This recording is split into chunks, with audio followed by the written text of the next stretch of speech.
It was 7 a.m. when Jason Price pulled into the hospital parking lot. The streetlights flickered dimly overhead, casting long shadows across the rain-slick pavement. The wipers on his BMW had stopped mid-swipe, frozen like the breath in his chest. Inside the car, the air was thick half with tension, half with the remnants of his drive-through dinner, now gone cold on the passenger seat. He didn't move, didn't cry, didn't call anyone. He just sat, fingers gripping the steering wheel, staring blankly at the glass doors of the ER. His father was inside, second heart attack in 3 years. But Jason hadn't been there for the first one either. He was on a red-eye flight to San Francisco, closing a deal, chasing another zero in a spreadsheet. He told himself he was doing it for the family, for security, for legacy. But now, it all felt hollow. His phone buzzed again. A calendar reminder. Asia Zoom call. 7:00 a.m. Then another. Q3 strategic planning deck. Review due tomorrow. Then a missed call from his boss. Another from his assistant. Emails kept coming in like waves. Marketing approvals, performance reviews, budget reallocations. His life was organized, efficient, high-performing. He made $300 a year. Owned stock. Lived in a high-rise condo with city views. Drove a car that responded to voice commands. But in this moment, he had nothing to say. Jason had always believed wealth was about achievement. Climbing the ladder. Closing deals. Stacking numbers. He was winning. On paper. But now, in this parking lot, watching his breath fog the windshield, he realized he didn't even know how to define what he was chasing anymore. He hadn't talked to his best friend in 9 months, hadn't eaten a meal with his daughter in 2 weeks, hadn't taken a day off that wasn't labeled working vacation since 2018. His body was tired. His heart was tired. But more than anything, his soul was bankrupt. He leaned his head back against the seat, closed his eyes, and for a brief second wondered what it would feel like to simply disappear. Not in a dramatic way, just to stop the noise. The endless motion. The constant becoming. There, in the silence of that hospital parking lot, something inside him cracked not, loudly, not tragically, but like the first quiet snap in the foundation of a house before it starts to crumble. He didn't know it yet, but this moment, this quiet fracture was the start of everything he'd spent his life avoiding. Redefining what it means to be truly wealthy. The next morning, Jason stood in front of the mirror, pulling on his tailored navy blazer-like armor. His shirt was crisp, his hair immaculate, his expression blank.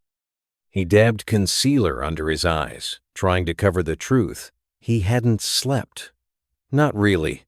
The hospital had stabilized his father, and the doctors said he'd make it for now. But Jason hadn't stayed. He had left at dawn, whispering a half-hearted, "I'll come back soon," before driving straight to the office. Because that's what successful people do, right? His building, a sleek glass tower downtown, buzzed with the low hum of ambition. Elevators dinged, phones rang, espresso machines hissed. Everyone moved with purpose. Everyone had somewhere to be, including Jason.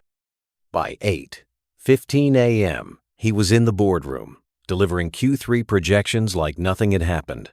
Charts, numbers, performance metrics, market penetration. He'd been praised for his focus, for pushing through, for being a true leader under pressure. Someone even said, "Man, I wish I had your discipline." But they didn't see the truth behind his tight smile. They didn't know he'd forgotten his daughter's school play, that he couldn't remember the last time he read a book for pleasure or cooked a meal that didn't come from Postmates, that last night, in the parking lot, something inside him had quietly died. Jason had been climbing for years, climbing titles, climbing bonuses, climbing corporate ladders and social ladders and even fitness ladders, at one point logging 5 a.m. workouts for a six-pack that only saw the light of LinkedIn. But the higher he climbed, the more he noticed something no one talked about. The air up here was thin. Conversations were surface level, friendships transactional. His marriage had dissolved 18 months ago in a flurry of polite texts and signed documents. They had called it mutual. Truth was, it had simply grown silent, and he didn't fight either, didn't even notice it happening. Even his weekends were structured chaos. Golf with clients, networking brunches, leadership webinars. His calendar looked like the blueprint of a hyper-optimized machine. And, in some ways, it was. Jason had turned himself into a productivity system efficient, adaptable, monetizable, but not human. At night, the silence was unbearable. The condo echoed with the hum of the dishwasher, the buzz of his phone, and the occasional sound of him sighing, staring at screens. He'd scroll through Instagram, watching friends share photos of camping trips, family game nights, laughing babies, and lazy Sunday mornings.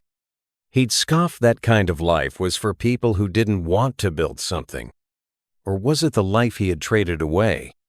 One Friday night, he ordered dinner and let it sit untouched while he reviewed a 32-slide deck on consumer behavior trends. His daughter called FaceTime. He let it ring out. He'd call her back later. He didn't. This was success, wasn't it? He had arrived. But arrived where? The next morning, he sat in his kitchen, surrounded by granite and stainless steel, looking at a bottle of vitamins he hadn't touched in weeks. Next to them, his running shoes, dusty. In his inbox, a performance bonus confirmation 6 figures. He barely looked at it. For the first time, Jason began to realize he had built a life that looked great in a photo, but felt empty in the frame. And that was scarier than being broke. It was a Tuesday night. Or maybe Wednesday. Jason had stopped keeping track. He was sitting in his condo, lights dim, the TV on mute. Another takeout container sat half-eaten on the counter. The email he'd promised to reply to 2 days ago was still open, cursor blinking like it was mocking him. He scrolled absently through LinkedIn, that strange cocktail of curated success and subtle cries for help. Promotions, product launches, thought leadership. And then, one post stopped him. It was just a simple quote in white text on a black background. There are 5 types of wealth: time, health, social, mental, and financial. Most people only chase one. That's why they feel poor, even when they're rich. Sahil Bloom. No flashing ads. No sales pitch. Just a quiet truth. Jason stared at it. Something about the phrasing clung to his ribs, like someone had finally described the ache he hadn't been able to name. He clicked on the link. It led to a podcast episode and interview with the author. He hit play. The voice was calm, steady, clear. Most people define wealth as a number in a bank account. But wealth is really the ability to do what you want, with who you want, when you want, without being owned by stress, sickness, or loneliness. Jason leaned back in his chair. The words felt too direct, too familiar. If you've built financial wealth at the cost of your time, your health, your relationships, or your mind, you're not wealthy. You're just high-income bankrupt. He paused the podcast. Something cracked open. He opened a browser tab and searched The 5 Types of Wealth. He found the book on Amazon. The title was clean, minimal. It didn't promise millions. It didn't scream life hack. It simply offered a new definition of what it meant to live well. He bought the Kindle version. Didn't even wait for delivery. An hour later, Jason was on chapter 3, highlighting more lines than he skipped. The pages weren't filled with tactics or formulas, they were filled with frameworks, gentle but piercing questions. When was the last time you spent a full day offline with someone you love? Would your 10-year-old self be proud of how you spend your time now? Are you climbing a ladder that leads somewhere you actually want to go? He wasn't ready to answer, but for the first time in years, he wanted to.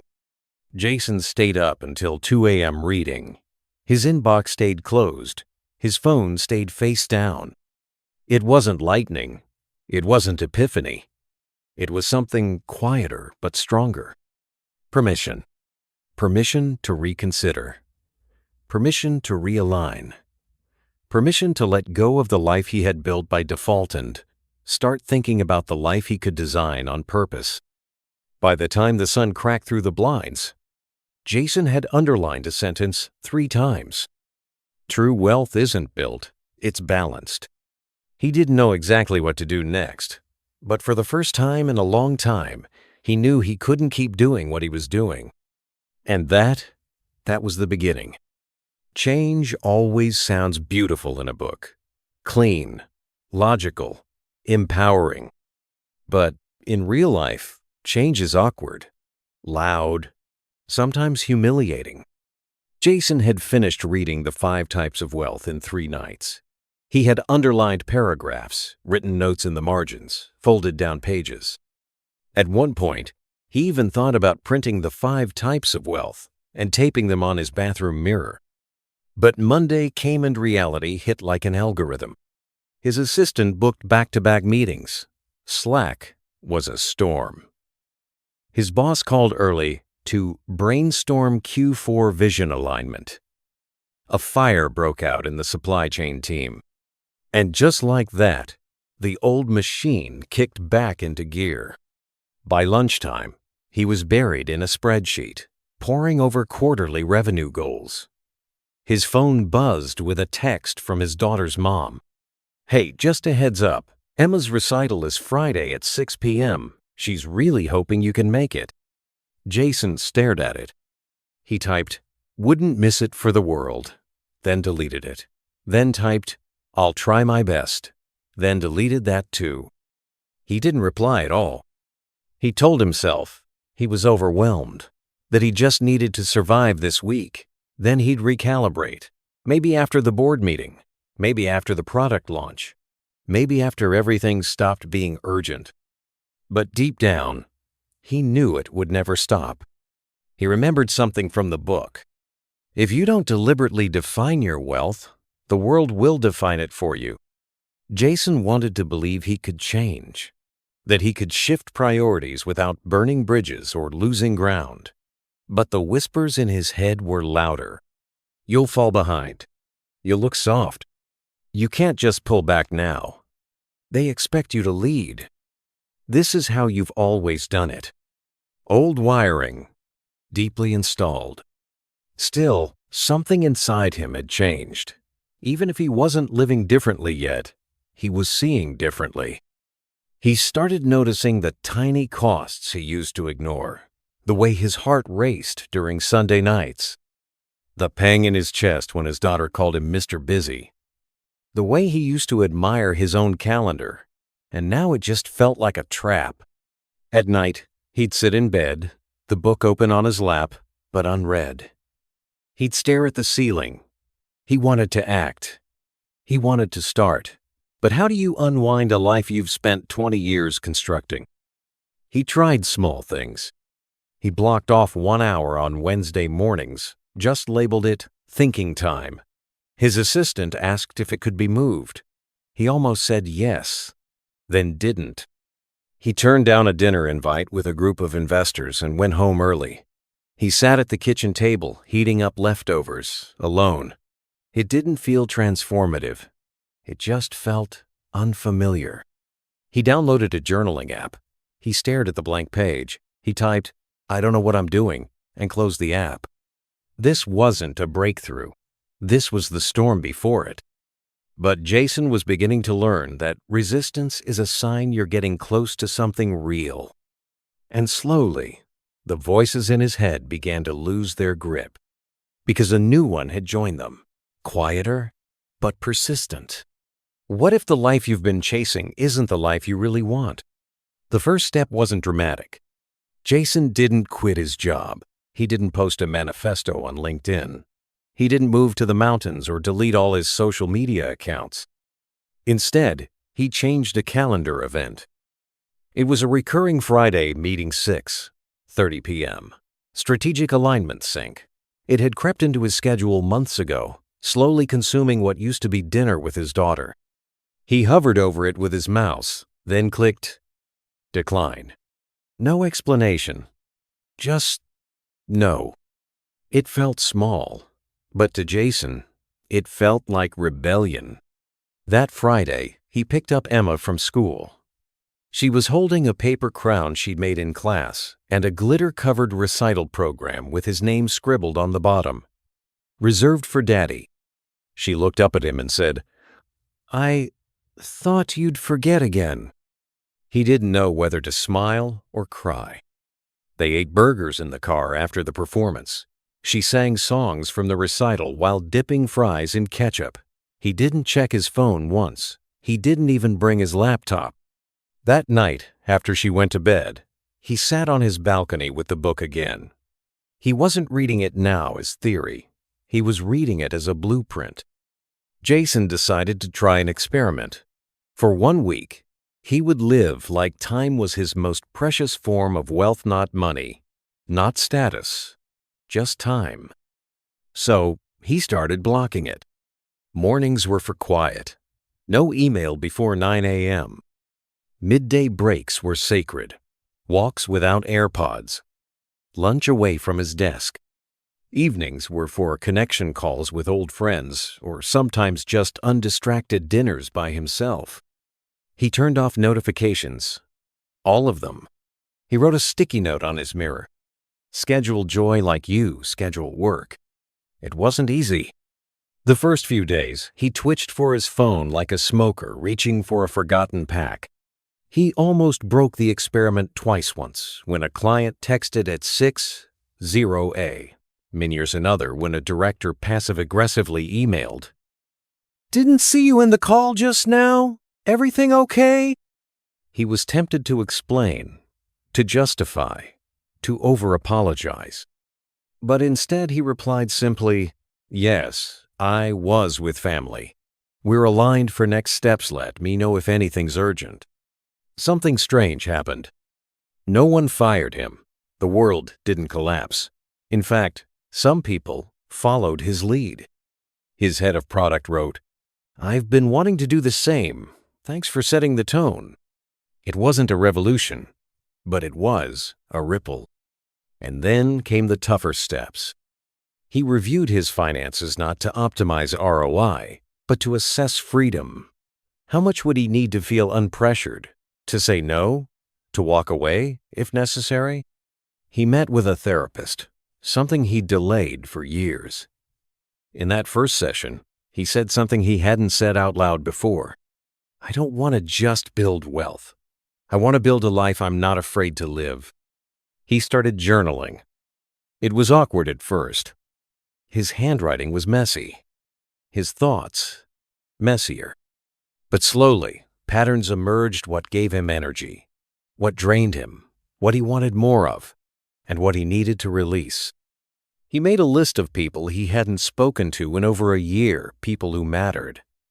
Mentors, cousins, his college roommate. He called one, just one. They talked for 2 hours. Jason began to see that wealth wasn't something you acquire. It was something you design. Slowly, intentionally, layer by layer. And like any good design, it started with subtraction, removing what no longer served the vision. He didn't feel completely different yet. He didn't feel transformed. But for the first time in years, he felt human again. He felt present. He felt like maybe, just maybe, he was starting to remember who he used to be before the world told him who he needed to become. It didn't happen in a single moment. No fireworks, no aha revelation, no viral quote or podcast that cracked open the sky. It happened on a Tuesday afternoon in October. Jason had just finished mentoring a junior colleague over coffee. They hadn't talked numbers or deliverables. They'd talked about burnout, boundaries, purpose. When they parted ways, the young analyst said, "You're the first exec I've talked to who actually seems at peace." Jason walked back to his office in silence, heart strangely full. That word peace, he hadn't heard it used for him in years, and yet it fit. This wasn't the same man who once measured his worth in unread emails and quarterly bonuses. He still worked hard. He still aimed high. But the energy had shifted from proving to aligning, from hustle to intention. He had restructured his role quietly, declined 2 projects that no longer matched his values, suggested they go to younger team members who needed visibility. He no longer needed to be everywhere, to touch everything. His power was no longer tied to presence, it was tied to clarity. Jason started biking to work 3 days a week, not for fitness points, not to post on social media, just because he liked the feeling of wind on his face and the rhythm of pedaling through the city before it woke up. He turned his phone off at 8 p.m. He rejoined his church community not out of obligation, but out of a craving for something deeper than performance metrics. He didn't talk much at first. He just listened. People's real stories humbled him. One evening, his daughter crawled onto the couch while he was reading. "You're not working?" she asked. "Nope. Just reading," he replied. She snuggled up beside him and whispered, "You're more fun now." Jason laughed and felt it settle in his chest, the wealth he almost missed. He also started showing up differently for his father. After the second heart attack, they began meeting weekly. No agenda, just lunch. Sometimes they'd talk about the past, how Jason always had a hunger to succeed, even as a kid. Sometimes they'd sit in silence, watching birds in the park. One day, his dad said, "I used to think success was about leaving something behind. But now, I think it's about being here long enough to pass something on." Jason nodded slowly. "I think I finally get that now." And he did. Because slowly, subtly, his measures of wealth were changing. Time wealth wasn't free time. It was control over his time and using it in alignment with his values. Social wealth wasn't networking. It was deep, reciprocal relationships. Conversations with no agenda. Mental wealth wasn't productivity hacks. It was space to think, to feel, to breathe. Physical wealth wasn't six-pack abs. It was energy, sleep, vitality. Financial wealth wasn't accumulation. It was freedom from fear. His days were no longer dictated by urgency, but by priority. And his nights? Peaceful. He still had stress. He still had deadlines, but the chaos no longer owned him. One evening, Jason received a LinkedIn message from someone who had attended a talk he gave internally. "I don't know what changed in you, but your presence feels different. Whatever you're doing, it's working. Keep going." He smiled. Because that's the thing about redesigning your life. At first, no one notices. Then, everyone does. Not because you say more, but because you carry less. And Jason, he was learning to carry only what mattered. It was a Sunday morning when Jason realized he hadn't opened his laptop in over 36 hours. Not because he was avoiding work, but because he didn't need to check anything. The team was handling things. The projects were moving forward. And more importantly, his mind wasn't orbiting the office anymore. He wasn't haunted by unread messages or undone tasks. He was there. Fully there. He was standing in the kitchen of his father's modest home, flipping pancakes while Emma sat at the table drawing pictures of their family. His dad shuffled into the room in an old flannel robe, whistling the same tune he'd hummed when Jason was 10. 3 generations, 1 kitchen, No rush. His phone was charging in the other room. Notifications off. He didn't miss them. Later that day, they sat outside in lawn chairs, watching the clouds drift by. Emma was napping in the hammock. His father was telling him a story he'd heard a dozen times, but this time, Jason didn't cut him off. He listened. And when the story was done, his dad leaned back and said, "You're different now." Jason smiled. "I feel different." There was no big headline moment, no exit deal, no viral post or exotic trip, just peace. He hadn't arrived at some mythical destination. He'd simply stopped running towards someone else's finish line. His definition of wealth had changed not just in theory, but in bone-deep clarity. He even wrote it down one evening, a kind of quiet manifesto. Wealth is waking up without dread. Wealth is eating dinner with your daughter and not checking your watch. Wealth is walking away from what doesn't align, even if it pays well. Wealth is sleeping deeply and waking with purpose. Wealth is time, love, and health in rhythm. Wealth is the freedom to choose what matters. He still made good money, but it wasn't what made him feel rich. He still had a LinkedIn profile, but he didn't care about followers anymore. He still chased goals, but only the ones that matched his soul. A few months later, on Emma's 9th birthday, Jason recorded a video for her. He didn't post it anywhere. He just wanted her to have something to watch when she turned 18. He looked into the camera and said, "Sweetheart, I spent too many years thinking wealth was what I could earn. But real wealth is what you feel when you're not pretending anymore. I hope you chase the kind of life that feels full, not just looks full. Chase people, not followers. Time, not urgency. Meaning, not noise. And if you ever forget what wealth is, just come home and sit by the fire. I'll remind you." He saved the video, closed his laptop, and went outside to join the laughter coming from the backyard. Jason's story didn't end in fame, or fortune, or a best-selling course. It ended in something better: presence, alignment, a life designed on purpose. That's what wealth looks like now. Not a number, not a title, but a compass. And Jason? He finally knew which way was home.